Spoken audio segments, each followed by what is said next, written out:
My hands are still shaking as I tell this. I came home to find my wife, Hannah, sobbing on the kitchen floor, a furious red handprint burning across her cheek. 2 so-called HOA security officers had slapped her for questioning a $400 mailbox fine. Her tears shattered me, and in that moment, something inside me snapped. The soldier I thought I'd buried came roaring back. Those men learned fast. Why, you never put hands on a Navy SEAL's family, but this wasn't just about a fight. What happened next at our HOA meeting changed everything. Picture a packed community center, 40 neighbors crammed into folding chairs, forced to listen while Grace Evans, the smug, power-drunk president, handed out violation fines like candy. 3 years she'd ruled this neighborhood like a queen, and nobody dared oppose her. Until Hannah, my wife, armed with HOA bylaws and a litigator's precision, stood and challenged Grace's authority. She read the rules aloud, exposing that fines couldn't exceed $50 without hearings and proper notice. The room froze. Grace's smile cracked. And for the first time, the neighbors saw her power slip. But Hannah didn't crush her. She played it smart, proving one fine was bogus and planting seeds of doubt. The neighbors stirred. Grace simmered. And instead of backing down, she issued a chilling warning. Some residents need to learn respect for authority. The next day, 2 men in security uniforms approached Hannah outside. Connor Mitchell Smooth, rehearsed. Brandon Westbig, intimidating. Clipboards, contracts, city seals. They looked legitimate, too legitimate. When Hannah questioned them, Brandon blocked her phone camera, and Connor delivered what he called corrective education. His hand cracked across her face like it was routine procedure. That wasn't just violence. That was control. When I came home and saw her shaking, my training took over. Connor dropped from a single strike. Brandon folded from an uppercut. Neither even knew what hit them. And through her window, Grace Evans watched with a smile. She lifted her phone, made a call, and whispered, "Perfect." The military husband reacted exactly as predicted. That's when I realized we weren't dealing with just HOA drama. This was something bigger. Much bigger. My security consulting instincts kicked in the moment I examined that contract, and my blood ran cold. The authorization bore the seal of a city department that had been disbanded 3 years ago, who had access to dead government entities. 5 days later, Connor Mitchell showed up at my front door. He looked like a survivor from a lifetime movie, bruises in just the right stages of healing. Shoulders slumped, voice trembling like a broken man. If I didn't know what kind of manipulative psychopath he really was, even I might have believed him. "Sir, I owe you an apology," he stammered, fidgeting with his cap. "Grace threatened my job. I've got kids to feed. I shouldn't have listened to her." He had text messages, realistic ones apparently from Grace, demanding enforcement and threatening his employment. Photos of children at a playground. The story of a desperate single father barely making $200 a week. His act was flawless down to the exact moment his voice cracked, almost too perfect. But Hannah caught his first mistake. That cheap burner phone he clutched? Wrapped in a $200 designer case she recognized from her law firm. A week's pay for a security guard supposedly living hand to mouth. Connor had overplayed his hand. While I read his body language, Hannah was running her own investigation. Property databases, corporate filings, financial trails.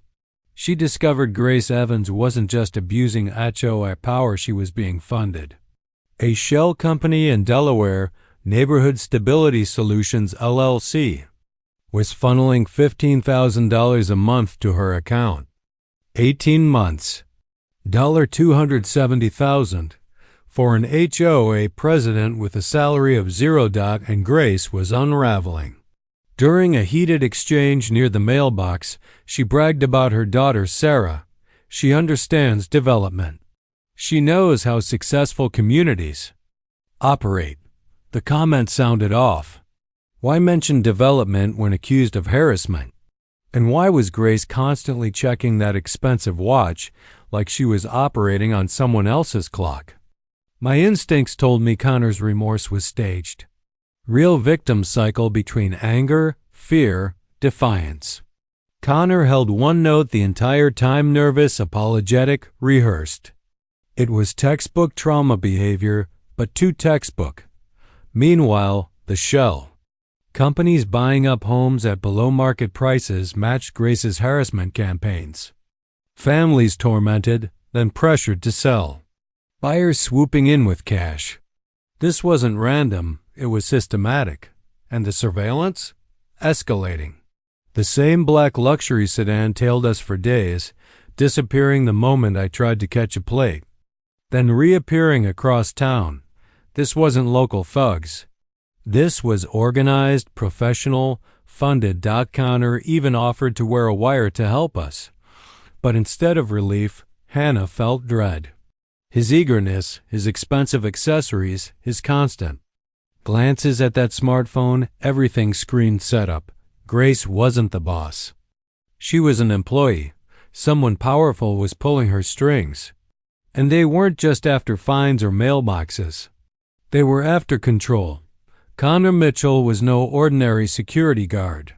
His knowledge of surveillance, his ability to forge government documents, even his understanding of legal procedures, it was all too polished, too precise. This wasn't street smarts. It was training. Intelligence-level training. The forged security contract proved it. The letterhead wasn't just similar to official city documents, it was identical. Whoever supplied Connor had access to government templates, the kind buried in restricted servers. Grace Evans wasn't just abusing HOA power anymore. She had her fingers in official channels. And Connor's performance? Flawless. On the surface, he was a broken man begging forgiveness. But his slip came in the smallest detail, his so-called burner phone. Wrapped in a $200 designer case, the same model Hannah's senior law partners carried. A struggling guard with luxury accessories? The mask cracked for just a second, and Hannah saw it. When Connor's assault charges hit local news, I realized how deep the playbook went. The broadcast cut out every second of Hannah being slapped, leaving only me throwing punches. Connor's tearful interview: I was just doing my job when this veteran snapped. Now I fear for my children's safety. Was a masterclass in manipulation. The man even cried on cue. Local viewers ate it up, painting me as an unstable soldier who couldn't handle civilian life. But Grace wasn't done with character assassination. She went after my livelihood with surgical precision. Using her downtown connections, she called every one of my consulting clients, handed them the edited video, and painted me as a violent liability. Within 48 hours, 3 contracts worth nearly $100,000 in annual revenue were gone. It wasn't just defamation, it was economic warfare. While I fought reputational firestorms, Hannah was unearthing financial truths. The Delaware Shell Company, Neighborhood Stability Solutions LLC, was funneling Grace $15,000 a month. 18 months, $270,000, for an HOA president with no salary. The payments matched real estate transactions in our community. Families harassed, pressured into selling, then cash buyers swooping in. Grace wasn't running a power trip. She was destabilizing the neighborhood on behalf of investors. And the surveillance? It escalated into something darker. These weren't local PIAs. They were professionals. Military-grade cameras, telephoto, lenses, coordinated convoys. One plate I ran came back registered to a woman who had been dead for 15 years. Ghost identities. Government-level cover. Grace overplayed her hand with insurance fraud, filing an $8,000 claim that collapsed under investigation. Her timestamps didn't match footage, her photos contradicted witnesses, and her credibility began to unravel. But her campaign against us grew nastier. Stores banned us. Pharmacies denied Hannah's prescriptions. Even the gas station refused to sell us fuel. That's when I turned to my network former federal agents, corporate investigators, intel specialists. Within a week, we mapped Grace's funding streams. The Delaware LLC was just the front. Money flowed through layers of shells, trusts, and holding companies designed to hide its origin.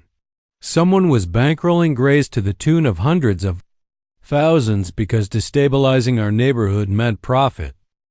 The final piece dropped when I documented the surveillance teams. They weren't just watching us. They were targeting 12 other families.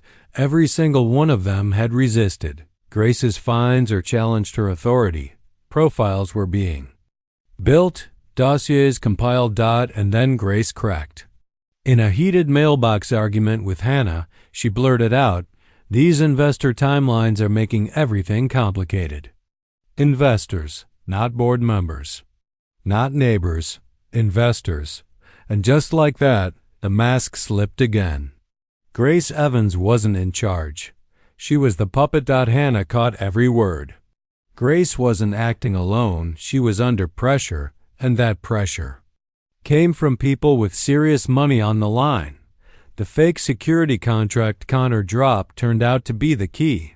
At first glance, it looked flawless, authentic letterhead, government seals, and airtight legal language. But buried inside the document was one fatal error. It cited a city department that had been disbanded 3 years earlier. This wasn't some amateur printing fakes on a home computer. Whoever forged it had access to government archives, technical expertise, and insider materials. That raised a terrifying question: just how deep did these connections go? That night, as Hannah and I reviewed everything, the surveillance teams, the financial warfare, the systematic intimidation, it became clear. This wasn't neighborhood politics. It was organized crime. Someone was using Grace Evans and our HOA as camouflage for a real estate racket. And then the shell companies unraveled. Hannah traced Neighborhood Stability Solutions LLC back to Maplewood Development Corp. Buried in the employee records was a name that froze her in place. Sarah Evans Mitchell, licensed architect. Evans, Mitchell, Grace's daughter. Connor's wife. It was all one family. Grace's daughter ran the financial backbone, her son-in-law played the muscle, and Grace herself was the neighborhood enforcer.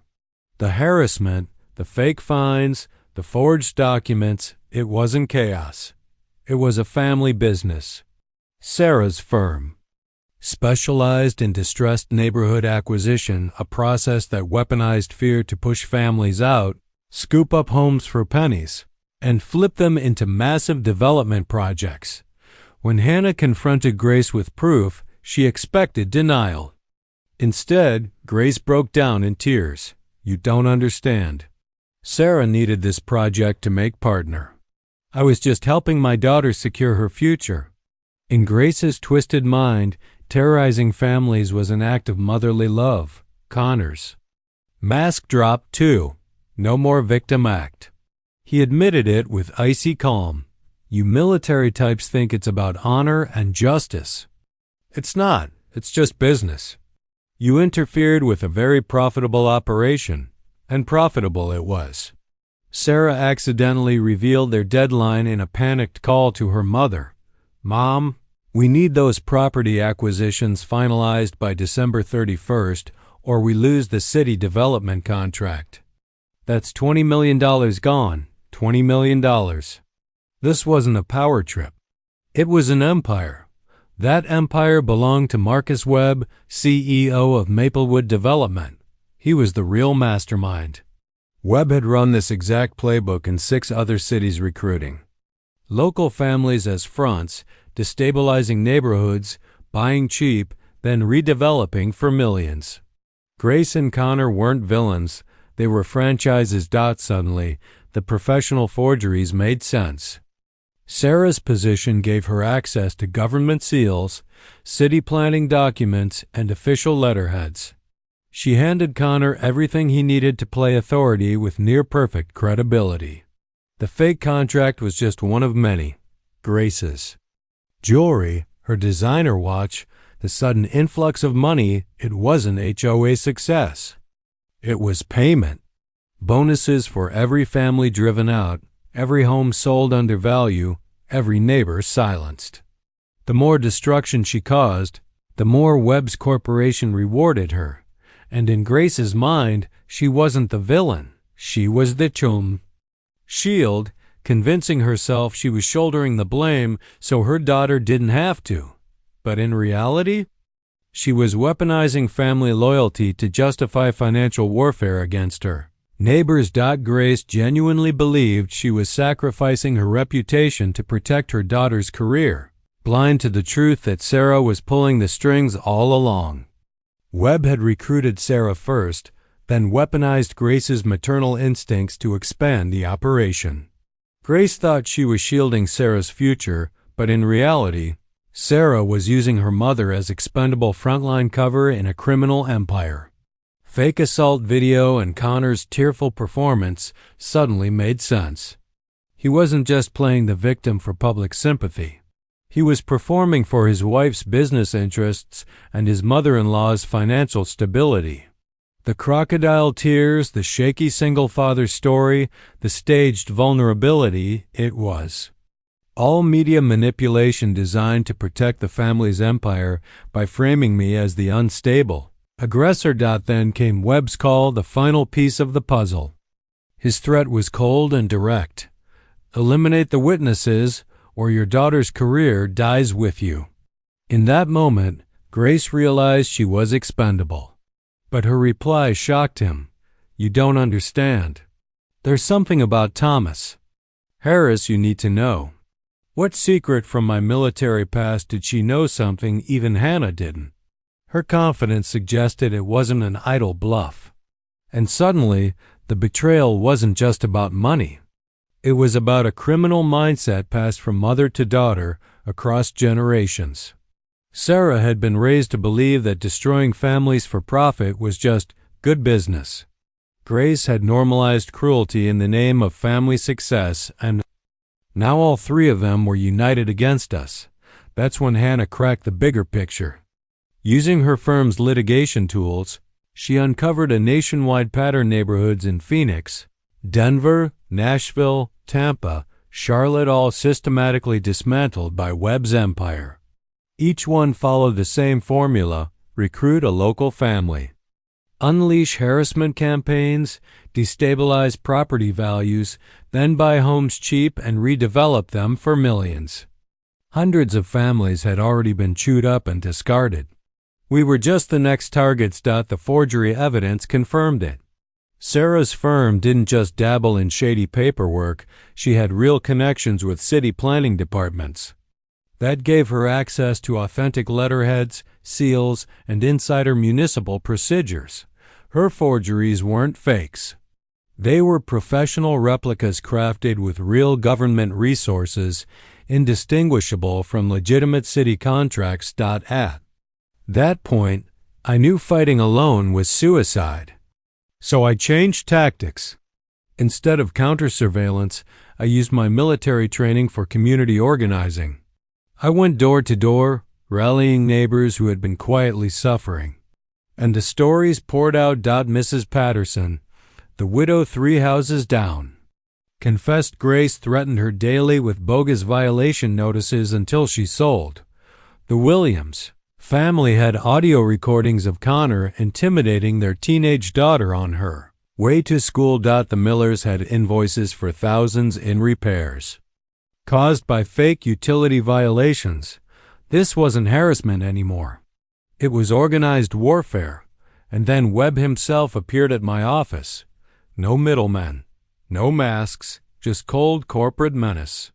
He slid an envelope across the desk. $500,000 cash. For your house. Take it, move out of state, and this ends. Refuse, and your family learns what consequences really mean. His tone made it clear this wasn't a deal. It was a death sentence with an option to walk away. Grace, meanwhile, grew reckless. She filed a false police report claiming I'd broken into her house and threatened her life. She even planted my business card by her back door as evidence. But she slipped badly. She claimed the break-in happened at 2 a.m. when Hannah and I were verifiably at a 24-hour vet with our injured dog. Security footage, credit card receipts, eyewitness staff, the alibi was airtight. Grace's fabrication crumbled instantly. By then, the neighborhood had woken up. A dozen families united, their evidence forming a damning pattern. Grace issued the fake fines.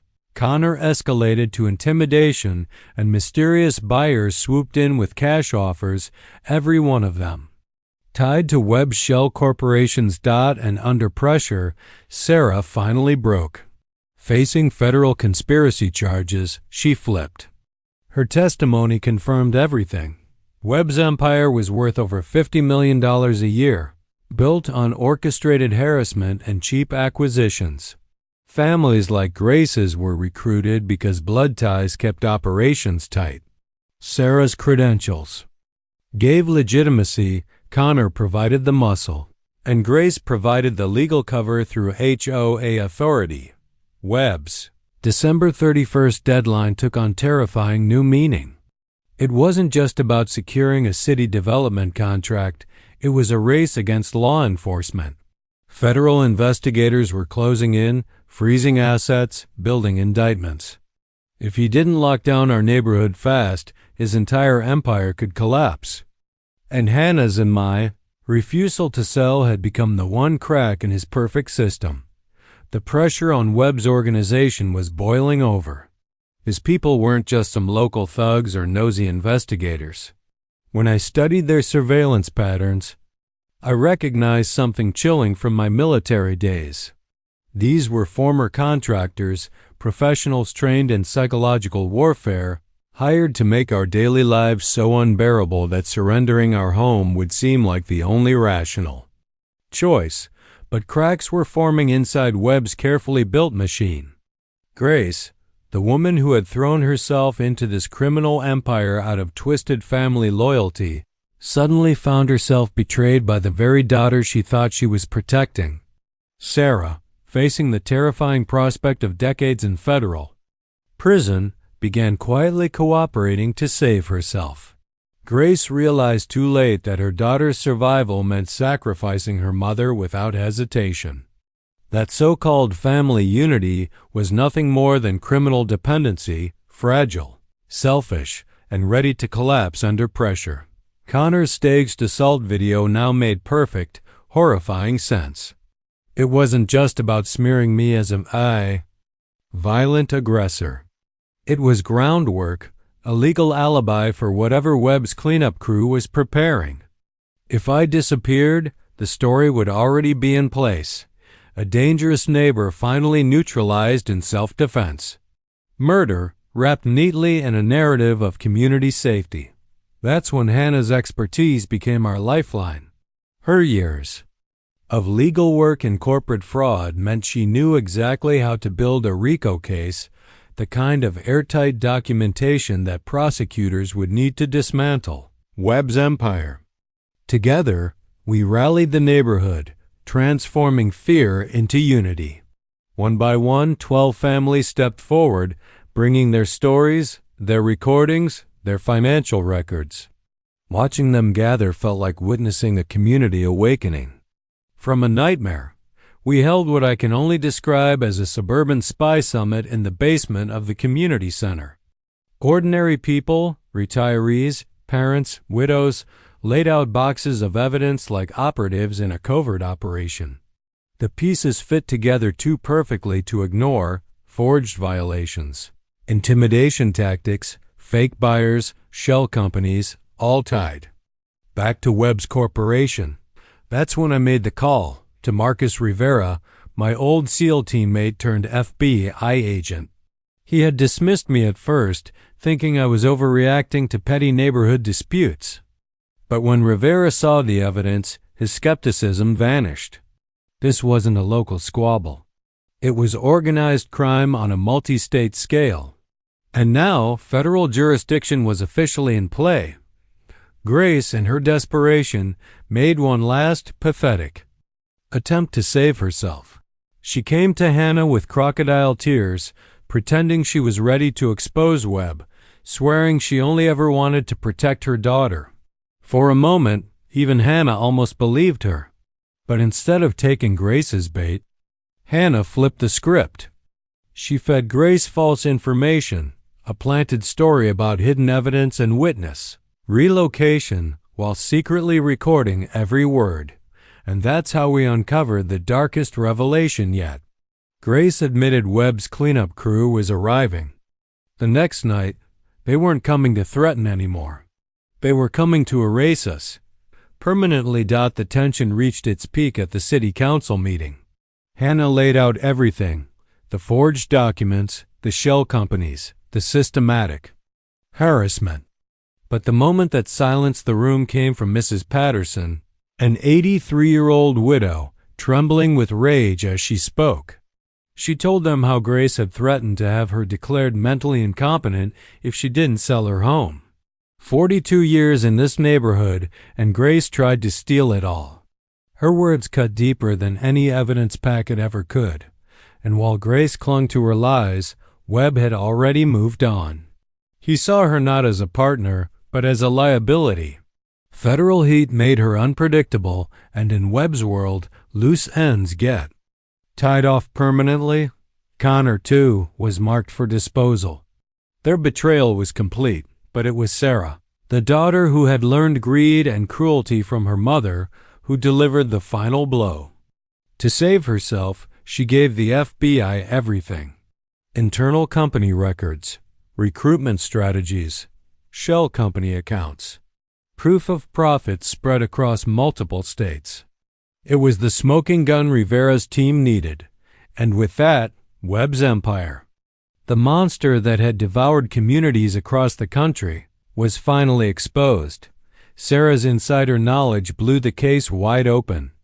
With her cooperation, FBI agents uncovered active operations in 8 more cities where Webb's teams were destroying communities for profit. And the bait Hannah had planted in Grace's ear? It worked perfectly. Webb's cleanup crew raided all the wrong targets: Hannah's law office, a random storage unit, even the community center, while federal surveillance captured every break-in on camera. What they thought was damage control became airtight evidence, piling up felony charges against Webb's empire. That's when Rivera leaned on my military network. Old contacts, former federal agents, intel officers, contractors, stepped in to help map Webb's tactics. These weren't amateurs we were facing. Webb's cleanup squad was made up of former military contractors trained in population control overseas. Men whose job was to make problems disappear permanently in places where no one asked questions. And now they were here in our quiet suburban streets, armed, dangerous, and ready to kill to protect a multi-million-dollar scheme. But Webb's arrogance finally snapped Grace's mind. The moment she realized she and Connor were just as expendable as the neighbors she terrorized, her loyalty collapsed into panic. All her talk about protecting Sarah's career crumbled when she understood. Webb had written her off as dead weight. The neighborhood had transformed into a battlefield. 12 families willing to testify meant 12 targets Webb needed silenced. Rivera's team scrambled to protect households while building the case. But Hannah's meticulous legal work was the weapon that truly cornered them. She knew how to build a federal case that couldn't be torn apart by slick defense lawyers, pattern evidence, financial trails, intercepted communications. Piece by piece, she was handing prosecutors the keys to dismantle an entire criminal empire. Then came the moment that changed everything. Rivera called me, his voice sharp with urgency. "Get everyone out now. These aren't lawyers. They're killers." But instead of fear, I felt clarity. I know exactly who they are, I told him. This just became personal. The final confrontation unfolded like the climax of a movie, except this was real. At an emergency city council meeting under FBI protection, Hannah laid out 18 months of evidence. And then Connor, desperate to salvage something, stood before the crowd. He wept, he pleaded, swearing he too was a victim manipulated by criminals who used his family. For a heartbeat, the room hesitated, and then Rivera pressed play. Sarah's recorded confession filled the hall. Her cold voice admitted it all, how her husband was the perfect actor, trained to cry on cue, perfect for manipulating neighbors and selling their narrative. Connor's mask shattered instantly. The victim act was dead. Grace tried next. She stood, trembling, claiming she too was deceived, that she was manipulated by forces bigger than herself. But the people she had terrorized weren't buying it. Mrs. Patterson, 83 years old, rose to her feet, her voice shaking but razor-sharp. Grace Evans threatened to have me declared incompetent and steal my home of 42 years. Don't you dare stand there and pretend you were protecting anyone but yourself. The dam broke. Decades of anger poured out of the community, drowning Grace in a wave of raw fury she could no longer control. And then came Connor's final, pathetic unmasking. No more crocodile tears, no more fake humility, just rage. He grabbed Hannah by the arm, screaming that she had destroyed his family's fortune. You have no idea how much money you've cost us. This neighborhood was worth $20 million, and the respectable businessman mask that Webb had worn for years crumbled in real time. Reporters tore apart his carefully cultivated image as federal agents dismantled his empire piece by piece. Assets seized, shell companies exposed, family teams arrested across 6 states. The FBI recovered over $50 million in stolen profits for victim compensation. Every dollar ripped from families like ours finally clawed back. But the most brutal collapse was within Webb's so-called trusted family teams. Sarah's testimony gutted them all. She revealed the operational structure, the recruitment playbook, and the cold truth Webb had drilled into her. Everyone is expendable when profits are on the line. In betraying her mother and husband to save herself, Sarah proved that lesson better than anyone. Grace's fall was almost pitiful. No deals, no allies, no money. Just decades of prison time ahead, and the community she'd once ruled with fear now laughing at her name. Connor fared no better. His victim performances now cited as premeditated psychological warfare in federal indictments. His theater background had made him the perfect con man. But in court, it became Exhibit A for criminal intent. And Webb? His perp walk on live television, hands cuffed, head down, was more than justice. It was a message. His empire wasn't just dismantled, it was annihilated. Civil lawsuits ensured his company would bleed dry for years. The predator who thought he could devour communities had nothing left but shame and bars. 6 months later, our neighborhood was unrecognizable in the best way. Grace's house had been bulldozed, replaced with a community garden where kids played and Mrs. Patterson grew roses. Families who once lived in fear now gathered for block parties and barbecues. The sound of laughter had replaced the weight of intimidation. When a slick real estate agent showed up at one of our cookouts, pitching a new development opportunity, the entire crowd burst out laughing. Not this time. The unity Grace tried to shatter had become our strongest defense. She had accidentally created the one thing she feared most, a community too strong to ever be manipulated again. Think we'll ever have HOA problems again? Hannah asked with a grin. I cracked my knuckles and smiled. Not with these witnesses around. And that's why I love bringing you stories like this here on Echo Stories, because sometimes The biggest battles happen in the quietest neighborhoods. Thomas and Hannah's fight wasn't just about saving their home. It was about proving that ordinary people can stand up to extraordinary evil and win. Now I want to hear from you. What would you have done in Thomas and Hannah's shoes? Played it safe inside the system? Or gone straight for the knockout punch? Drop your thoughts in the comments. I read every one. And if this story gave you chills, do me a favor. Hit that like button, subscribe, and share this video with someone who loves true tales of justice and revenge. Your support helps me bring more unbelievable real stories straight to you. Until next time, stay strong, stay vigilant, and remember, bullies only win when good people stay silent. You ruined it. That was it. His true self, exposed for everyone to see. My instincts kicked in. One precise strike dropped Connor flat on the floor, unconscious. The crowd erupted, not in fear, but in relief. Cheers filled the hall, a roar of long-suppressed catharsis as cameras captured the moment. Connor's body sprawled across the community center floor was more than a man defeated. It was the fall of an empire. And just as we stood over the wreckage of their lies, live news cut in with footage that made the victory complete. Webb, handcuffed, being marched out of his sleek downtown office by federal agents. His empire, worth tens of millions, brought to its knees in front of the entire nation. For the first time in a long time, our neighborhood could breathe.